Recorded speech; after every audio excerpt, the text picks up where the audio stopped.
The crystal towers of Luminara were melting.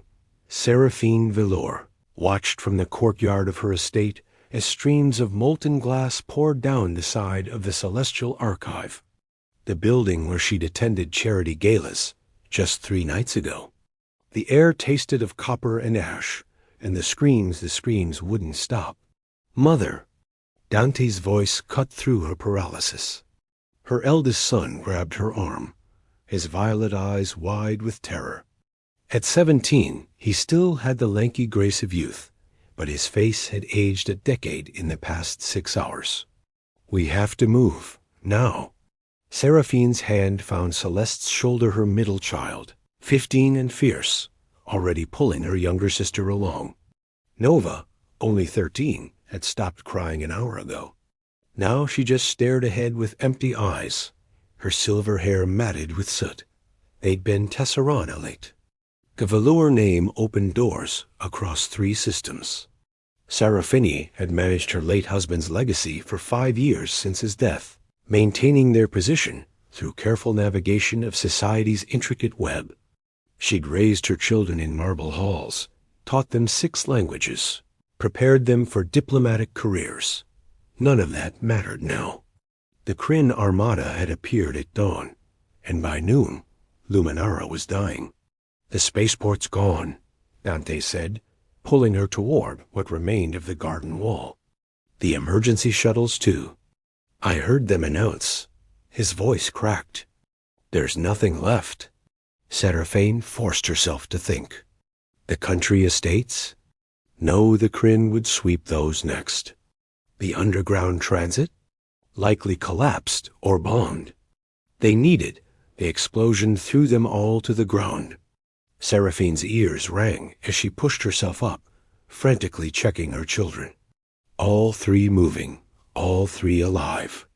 For now, dot through the settling dust, an engine growled deep and guttural, nothing like the smooth hum of Tesseran vehicles. A vehicle burst through the broken wall, a primitive 4-wheeled machine splattered with mud and dented along one side. It skidded to a stop meters away, and the driver's door swung open.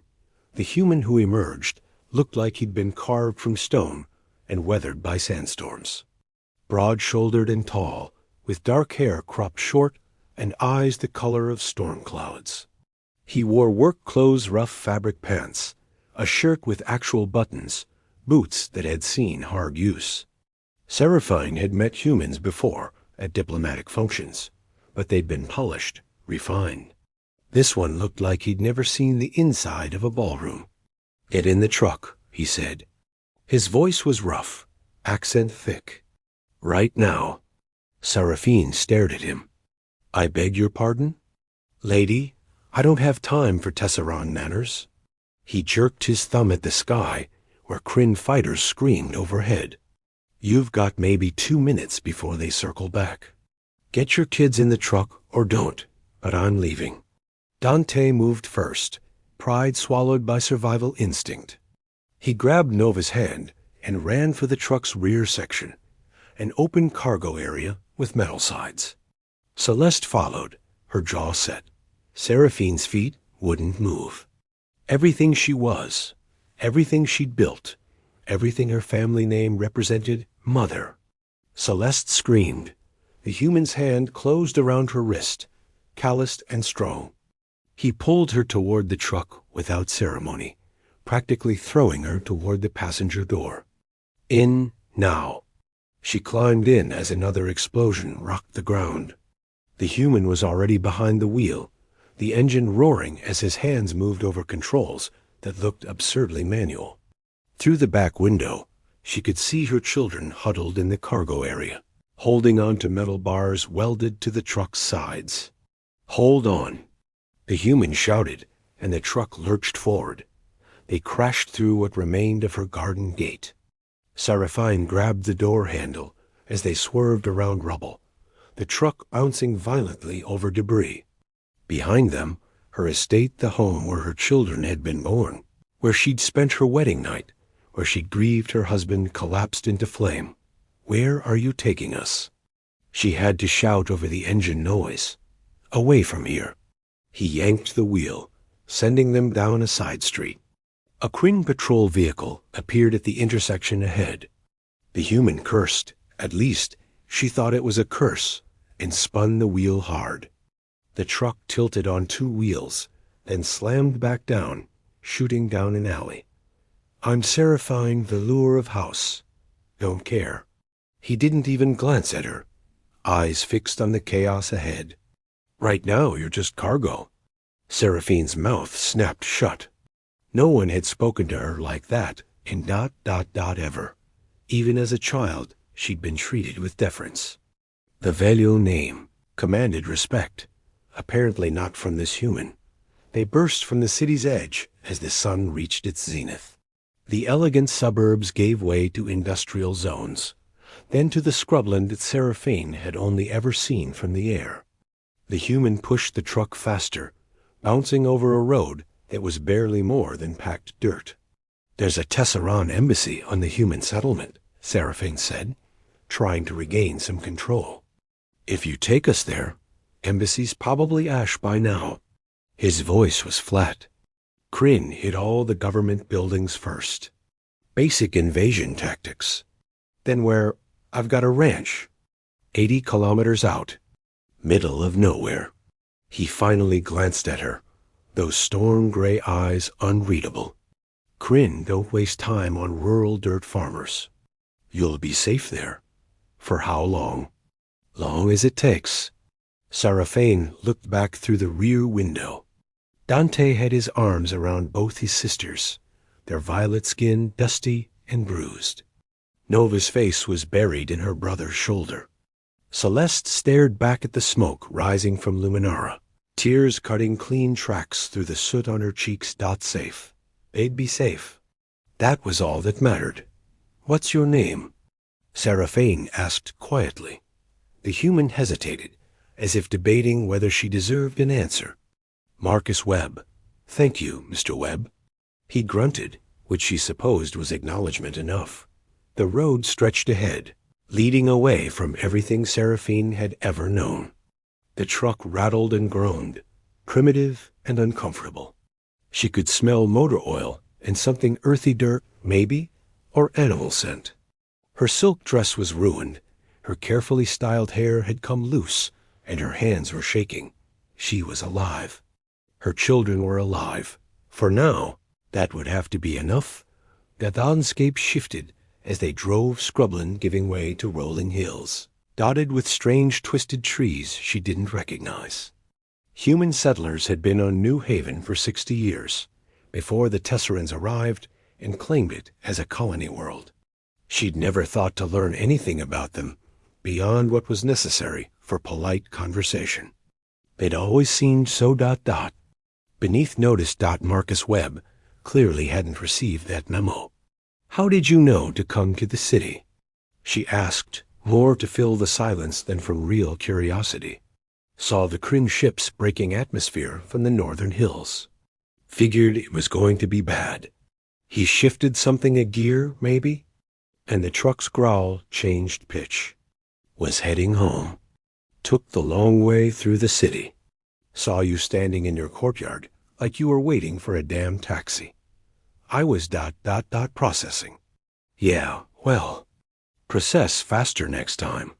Seraphine felt her temper flare. "My entire life just ended. Forgive me for taking a moment. Your life ended, but you're still breathing." His knuckles were white on the wheel. That's more than most folks back there can say. The brutal truth of it silenced her. He was right, of course. She'd stood frozen while people died around her. Only Dante's urgency and this stranger's intervention had saved them. The sun was setting by the time. Marcus turned onto an even rougher road, 2 dirt tracks with grass growing between them. The truck bounced through a forest of those twisted trees, their branches creating a canopy overhead. Seraphine's back ached from the rough ride, and she could hear Nova whimpering softly from the cargo area. Finally, they emerged into a clearing. The house was nothing like Seraphine had imagined. 2 stories, built from actual wood and stone, with a sloped roof and a wide porch wrapped around the front. It looked ... Solid, permanent, real in a way her marble estate had never been. Around it stood several outbuildings, barns, she thought, and in the distance she could see fencing stretching across rolling fields. Marcus killed the engine.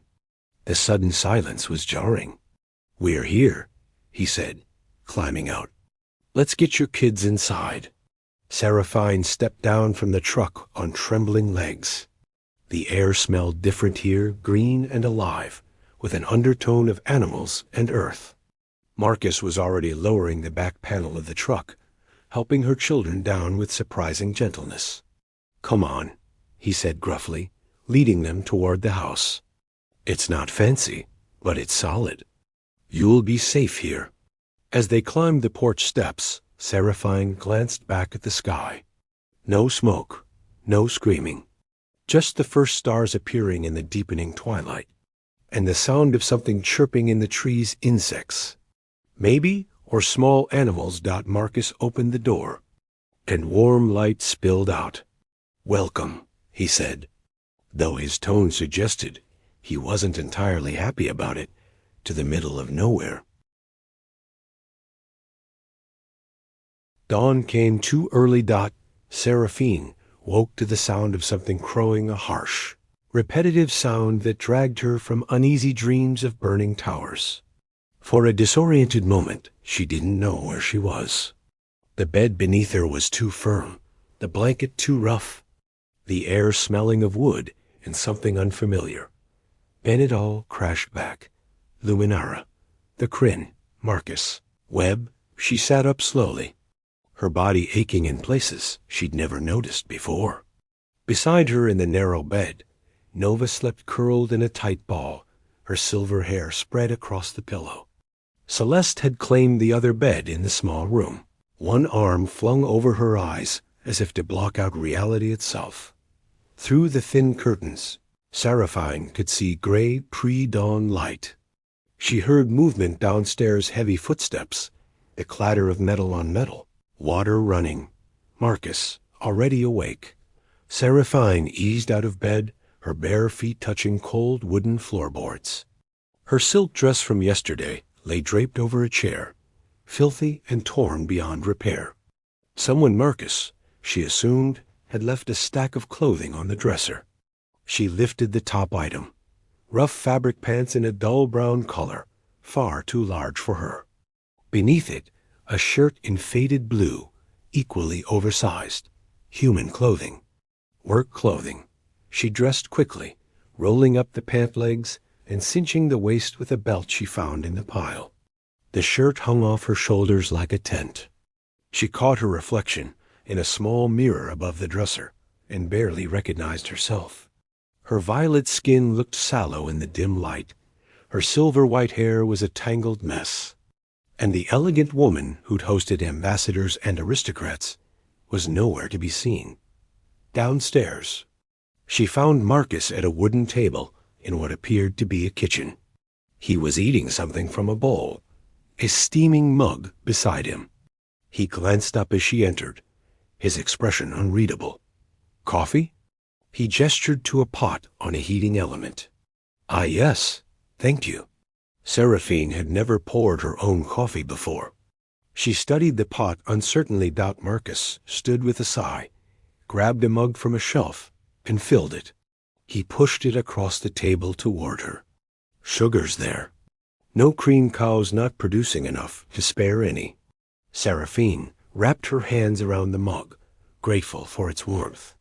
The coffee was bitter and strong, nothing like the delicate blends she was used to. She sipped it anyway. "Your boy's already up," Marcus said, returning to his bowl. "Out in the barn. Dante? But it's barely light. Sun's up in 20 minutes. Work starts at dawn on a ranch." He spooned up the last of whatever he was eating, some kind of grain with fruit. "Your daughters can sleep another hour, but then they're up too. Everyone works. Mr. Webb, I appreciate your hospitality, but no buts." He stood, taking his bowl to a basin. "You're eating my food, sleeping under my roof, using my water. You work. That's the deal." We're not charity cases, Serafini said, her spine straightening. Once I can contact the Tesseran diplomatic corps. Marcus laughed, but there was no humor in it. Lady, the Kryn took out all long-range communications before they even landed. Nearest working transmitter is at Fort Davidson, 3 days' ride through what's now enemy territory. He turned to face her, leaning against the counter with his arms crossed. You're stuck here. Might as well make yourself useful. The words hit, like a physical blow. Stuck here. This primitive farmhouse with this rough human who didn't even have the courtesy to show proper deference. I see, she said quietly. Do you? Marcus's gray eyes were hard. Because I get the feeling you think this is temporary. A little adventure before you go back to your fancy life. My fancy life is burning to the ground. Yeah, it is. His voice softened slightly. So the question is, what are you going to do about it? Before Seraphine could answer, footsteps thundered down the stairs. Celeste appeared, dressed in oversized human clothes similar to Seraphine's, her expression murderous. Tell me this is a nightmare, she said. Tell me I'm going to wake up in my actual bed. Afraid not, Marcus said. You're Celeste, right? Grab some food. You're on chicken duty this morning. Chicken ... what? I'll show you. He headed for the door, then paused. Oh, and all conversation in this house is in standard. I don't speak Tesseran, and you need to practice anyway. Our language is perfectly, Celeste started. Don't care. My house, my rules. The door closed behind him with a decisive thud. Celeste turned to her mother, violet eyes wide with disbelief. Did that human just dismiss me? Apparently. Seraphine found herself fighting an inappropriate urge to smile.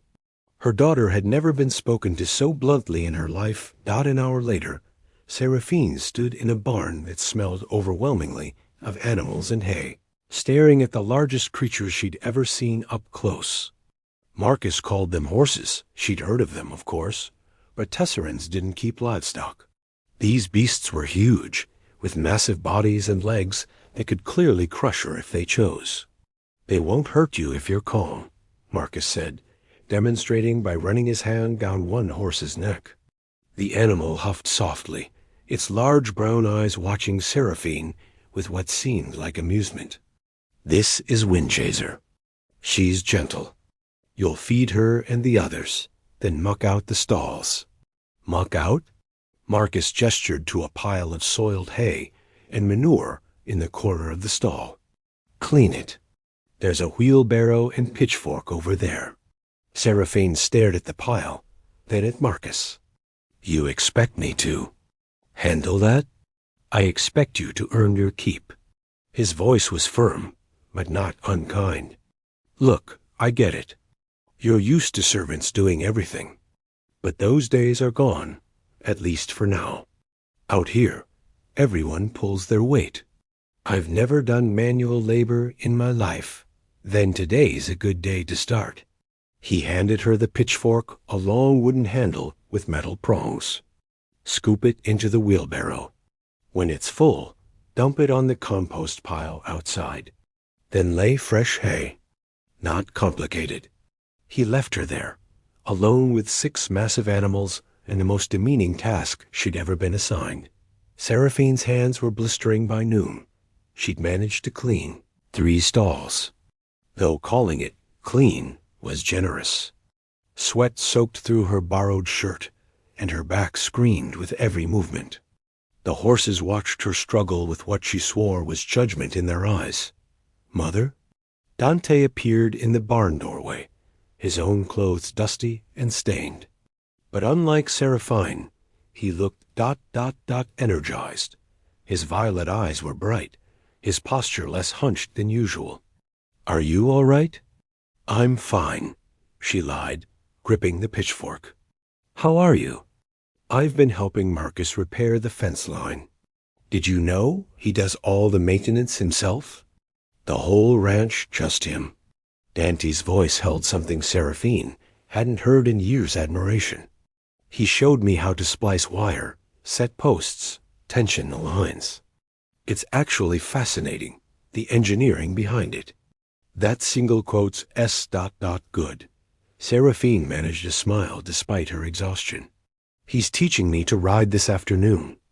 Windchaser, I think. Dante glanced at the horse in question, who nickered softly. Are you sure you're okay? You look. I'm adapting. She straightened her spine. Go, learn to ride. After Dante left, Seraphine allowed herself one moment of weakness. She sat on a hay bale, buried her face in her blistered hands, and let silent tears fall. This wasn't her life. This couldn't be her life. She was Seraphine Velour, educated in the finest institutions, fluent in 6 languages, skilled in diplomacy and social management. She wasn't meant to shovel animal waste in a primitive barn. But what choice did she have? The days blurred together. Wake at dawn. Drink bitter coffee. Work until her muscles screamed. Eat simple food. Work more. Collapse into bed. Celeste adapted quickest, finding her rhythm with the chickens and the garden Marcus maintained behind the house. Nova remained withdrawn, but she'd started helping with meal preparation, her small hands surprisingly adept at chopping vegetables. Dante transformed before Seraphine's eyes. The lanky, uncertain boy who'd spent his life preparing for diplomatic service discovered a talent for physical work. He rose early to help Marcus with the horses, staying late to learn everything the rancher could teach him about animal husbandry. Mechanics and land management. Seraphine struggled the most, 2 weeks in. Her hands had calloused and her back had adjusted. But her pride remained raw. She couldn't shake the feeling that this was beneath her, that she was meant for more than feeding animals and hauling water. Marcus seemed to sense her resistance. One evening after dinner, he found her on the porch, staring at the sunset. The sky was painted in shades of orange and deep purple colors that reminded her painfully of Tesseran festivals. You're angry, he said, settling into a chair beside her. I'm adapting, Seraphina replied stiffly. You're seething. He stretched his legs out, crossed at the ankle. Look, I get it. Your whole world got turned upside down. You went from mansion to barn in a day. That's got to be hard. You have no idea what I've lost. Maybe not. He was quiet for a moment. But I know what it's like to lose everything and have to rebuild from nothing. Despite herself, Seraphine was curious. Is that why you're here? On this ranch? Marcus's jaw tightened. I was military. 8 years. Got out after things went bad. Came here looking for somewhere quiet. Bought this place with my settlement pay. Learned everything from scratch. Nobody handed me anything. I never had things handed to me either, Seraphine protested. Didn't you? His gray eyes met hers. Marry into wealth, maintain the right connections, host the right parties. That's not earning, Seraphine. That's coasting on someone else's name.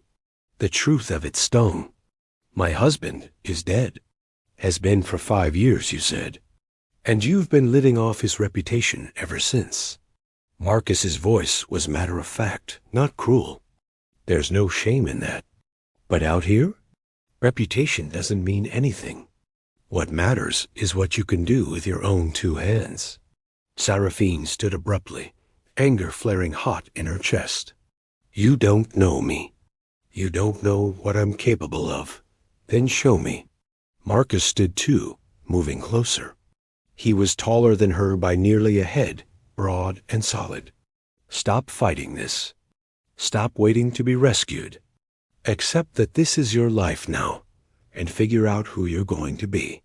They stood inches apart, tension crackling between them. Seraphine could smell him soap and honest sweat, earth and animal. Completely different from the perfumed ambassadors she'd known. I don't know how to be anyone else, she admitted quietly. Then learn. His voice softened. You're smart, Seraphine. I can see that. Your kids are thriving because you kept them safe, kept them together. That took strength. Now apply that strength here. Something in his words broke through her resistance. He was right. She'd been so focused on what she'd lost that she hadn't considered what she might gain. The horses, she said suddenly. Teach me to work with them properly. Not just mucking stalls. Really work with them. Marcus's weathered face creased into what might have been a smile. All right. Tomorrow, after morning chores, I'll teach you to ride. And I want to learn to cook. Real cooking, not whatever it is I've been doing. Nova's getting pretty good at it. Maybe she can teach you. The almost smile grew. Anything else? Seraphine met his eyes. Teach me everything. If I'm going to survive here, I need to know what you know. Deal. Marcus extended his hand, that human gesture of agreement. Seraphine looked at his calloused palm, then placed her smaller, blistered hand in his. His grip was warm and firm, and something electric passed between them at the contact. They stood that way for a moment too long, hands clasped, eyes locked. Then Marcus cleared his throat and stepped back. Get some rest. Tomorrow starts early. As he walked away, Seraphine touched her hand where his had been, feeling the ghost of his warmth. For the first time since Luminara fell, she felt something besides grief and anger. She felt alive.